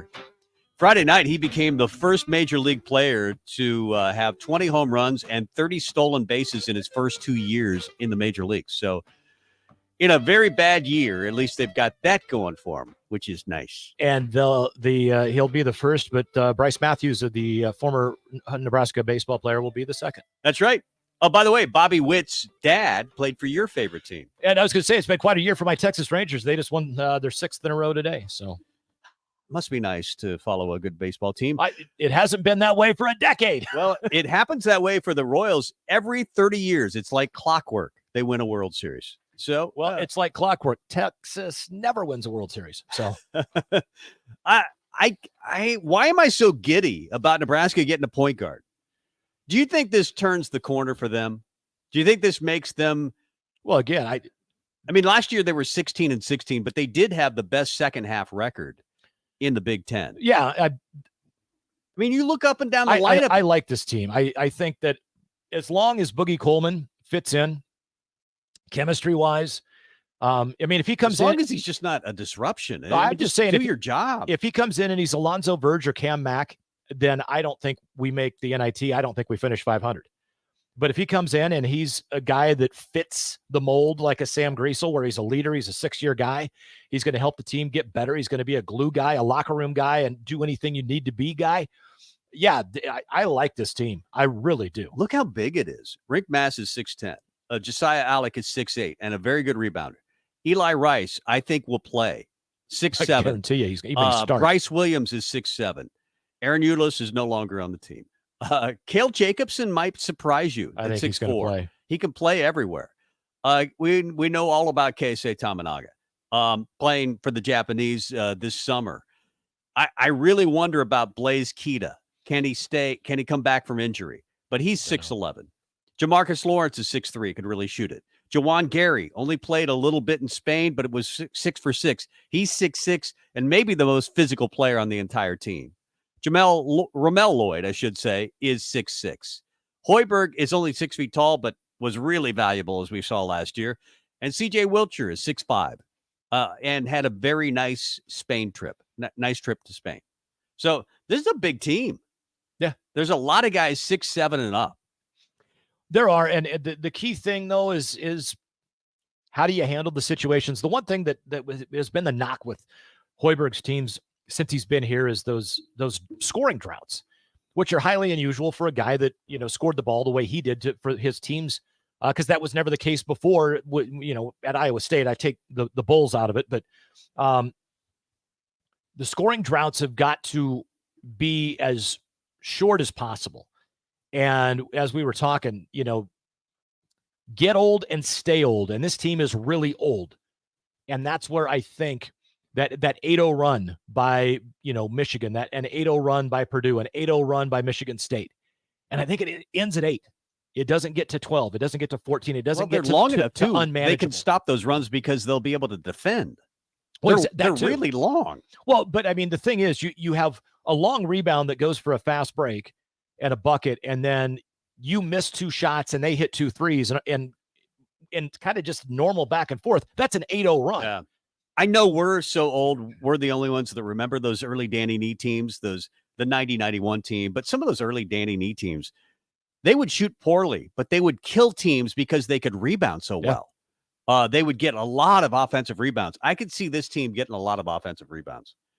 So I'm excited about Jawan Gary is going to have. I could see Jawan Gary having a double-double where he has 11 offensive boards and 12 defensive boards. Remember back in the days where Karl Malone would get 15 rebounds a game, and a lot of it was because he would just throw it off the board and go get it to himself and dunk it. So, and they would get credit for the offensive rebound for throwing it to himself. I have a nominee for Get Off My Lawn. Get off my lawn. In fact, I don't see how you can beat this guy. George Klevkoff, Pac-10 commissioner, who's no longer the Pac-10 commissioner. He ruined the Pac-12, he and Larry Scott, in less than 5 years, probably. With some help from Michael Crow at Arizona State. About 3 years. The whole league is gone. Oregon of Washington joined, of course, the Big Ten this week after UCLA and USC already did it. And then the rest of the league, pretty much, except for Washington State, Stanford, and Cal, have gone to the Pac-12. They've got to join the Mountain West, don't they? Or invite the Mountain West to come be the Pac-12? I guess. Yeah. Do we care? Does anybody care? Well, we do, from the sake of, high school athletes having an opportunity to go get a scholarship and play, at major college level. What do you think his presentation was like when he's trying to deliver the Apple TV thing? Like he's up in front of the room. He says, "Hey, I've got this great deal. It's going to be streamed on Apple TV. It's going to follow Ted Lasso, and we're going to have the Pac-12 at night, and every team gets well over $3. It's great, and popcorn will be free. And that's all I've got. Good night." I just, as soon as you said what did it look like, I pictured George Klipskoff coming in to say that Apple Plus or Apple TV Plus and 20 million per school, which ultimately got bumped up to 25 and whatever. But him walking in a clown costume, because it just, I don't know. I actually have a get off my lawn. You do? That relates, but I think it goes back to the linchpin that started all of this. Get off my lawn. University of Texas. What did Texas? Oh, because Texas started all this? Back in 2010, Tom Osborne said, I think it was Dennis Dodd was the AD. He said, if we promise to stay, will you? And they went, no. But you know what? Everybody in all these, before all of these conferences dissolve, everybody says, hey, let's have a unity prayer. We're all together. We're all in this together. And then 3 weeks later, they all fall apart. But that was the whole thing, though. But if Ozzy says, hey, we'll stay if you'll stay, and Texas, if they simply would have said, we will stay, I don't think that all of this stuff happens to what happened this last week. And they got, in some ways, the Longhorn Network started all of this. Yeah, it really did. Yeah, it was okay for them to have a network, but the Big 12 couldn't have a network because then Texas wouldn't be the only one getting the benefits of the money. Would they get like $250 million for a network that never even went on the air? I mean, nobody ever watched it. Yeah. It's crazy. I know. Which is, like I said, I might get off my lawn as to Texas. Plus, they're Texas. Every week it could be about Texas. And Matthew McConaughey loves Texas, and I hate him too. So he can get off my lawn. He does have good hair. True. And he's actually gotten more of it. I believe in hair conspiracies. You go back and look at like Tom Brady from the 90s. He's got way more hair now. Matthew McConaughey is another one who has way more hair now than he did in the 90s. He was balding. See, I do too, but mine I wasn't like thinning. I just let mine finally grow out. You could donate hair. Oh yeah, I have. To everybody in the world and still have hair left over. You have a lot of hair, man, and it looks good. Thanks. You and your hair will be here for another hour. Yeah, Rebecca, and then we've got George Sukup from Eagle Raceway, and we're going to talk racing. What a week in racing. What a night last night. Going to be a great show. I'll listen to it on the drive home. We'll see you next week, Mike. See you, Tommy. Bye-bye.